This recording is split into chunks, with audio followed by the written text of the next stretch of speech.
معاملہ طے کر رہا تھا، اور ہم یہ سمجھتے ہیں کہ موسیٰ معاملات طے کرنے کا عادی تھا اور اسے یہ حق تھا، لیکن جب خدا نے کہا نہیں تو اس نے تعمیل کی۔ اور ہم یہ بھی سمجھتے ہیں کہ سارا کلام ایک ہی دھارا ہے، صحیح، کہ ہم کہانی کا ایک حصہ خروج کی کتاب میں پاتے ہیں اور اگلا حصہ استثنا کی کتاب میں پاتے ہیں تاکہ مکمل عکس کو دیکھ سکیں۔ ممکنہ عکس، بالکل۔ صحیح، موسیٰ انہیں ملک میں نہ لا سکا کیونکہ موسیٰ مرد شریعت تھا، اور شریعت لوگوں کو ملک میں داخل نہیں کر سکتی، اور پھر شریعت سزا کا حکم دیتی ہے، اور یہی تمام راستے ان کے ساتھ ہوا۔ کسی اور کا آنا ضروری تھا جس کا شریعت سے کوئی واسطہ نہ ہو، اور وہی انہیں اس ملک میں داخل کرے گا، اور یہی یسوع نے کیا۔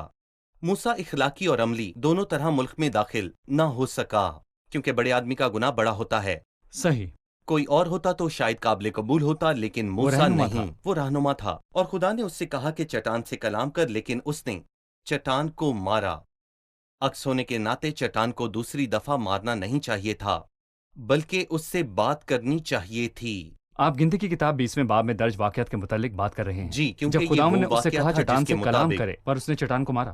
اسی واقعے کی وجہ سے خداوند نے موسیٰ سے کہا کہ تو اور ہارون لوگوں کے سامنے میری پاکیزگی کے معیار کو قائم نہ رکھ پائے، اس لیے تم اس جماعت کو اس ملک میں لے جانے نہ پاؤ گے، اور صحیح، تمہاری بجائے یشوا یہ کام کرے گا۔ موسیٰ نے ایک سنجیدہ غلطی کی، اس نے نافرمانی کی، بلکہ اس نے کچھ ایسا کیا جو اسے نہیں کرنا چاہیے تھا، یعنی اس نے چٹان کو مارا۔ ہاں، ماضی میں خدا نے اس پہ مارنے کا حکم دیا، لیکن یہاں خدا نے اسے کہا کہ ہارون کی لاٹھی لے، جو کہانت کی لاٹھی ہے، اور یہ مارنے کے لیے نہیں تھی، وہ ایسی لاٹھی تھی جس پر کلیاں پھوٹی اور پکے بادام لگے تھے، جو کہ مسیح کے جھوٹنے کے بعد اس کی کہانت کے کام کا حوالہ ہے۔ جا اور چٹان سے کلام کر، وہ کہنا چاہتا ہے جب آپ اپنی پیاس بجھانا چاہتے ہیں تو ہمیں وہ نہیں کرنا جو موسیٰ نے کیا، اسے چٹان کو مارنا نہیں چاہیے تھا۔ شکریہ۔ ہم ایک چھوٹا سا وقفہ لیں گے اور پھر دوبارہ حاضر ہوں گے۔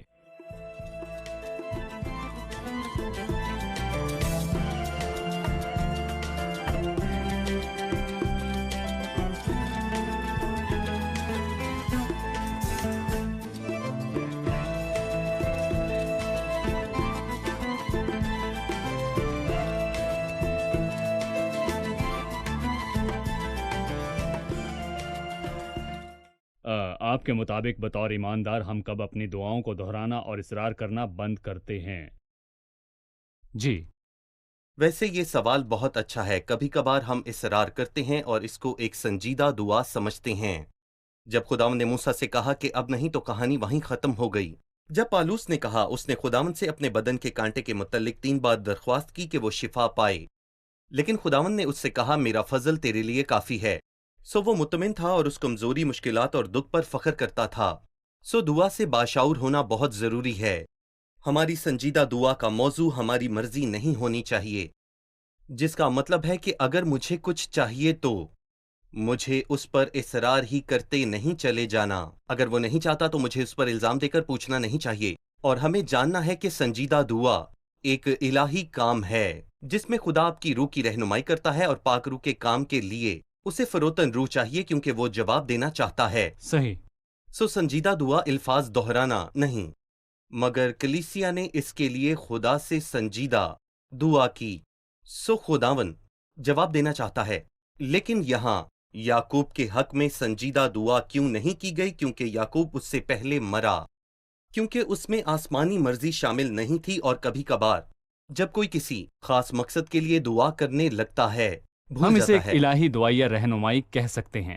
ایک الہی فرما برداری اس بات کی طرف اشارہ ہے کہ ایک جی، انسان کو پاک روح کے کام کے لیے فروتن ہونا صحیح، چاہیے۔ مطلب جب میں نے پہلے دعا کی میں نے مانگا، اور یہ پاک روح کی رہنمائی سے صحیح، تھا۔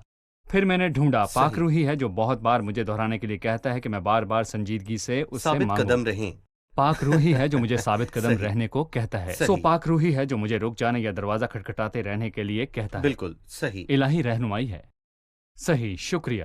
ہم چوتھے باب کا آغاز کریں گے۔ ڈاکٹر احسام، چوتھے باب میں بہت سی صحیح، باتیں ہیں، مثلاً پہلی اور دوسری آیت خدا کے کلام کے متعلق بات کرتی ہیں، جی، تیسری اور چوتھی آیت خدا کی پاکیزگی کے متعلق بات کرتی ہیں، اور پھر 5ویں آیت سے 9ویں آیت تک خدا کی حکمت کے متعلق بات ہے۔ سو مجھے بتائیں کہ خدا کے کلام اور اس کے احکامات میں ہمارا کیا کردار ہے، اور خدا کی پاکیزگی اور اس کی حکمت میں ہمارا کیا کردار ہے؟ صحیح۔ جی، آیت 1 اور 2 میں جیسا کہ آپ نے اس کے قوانین و احکام کی بات کی جو میں تم کو سکھاتا ہوں سن لو، جی، انہیں صرف ذہن میں نہیں رکھنا۔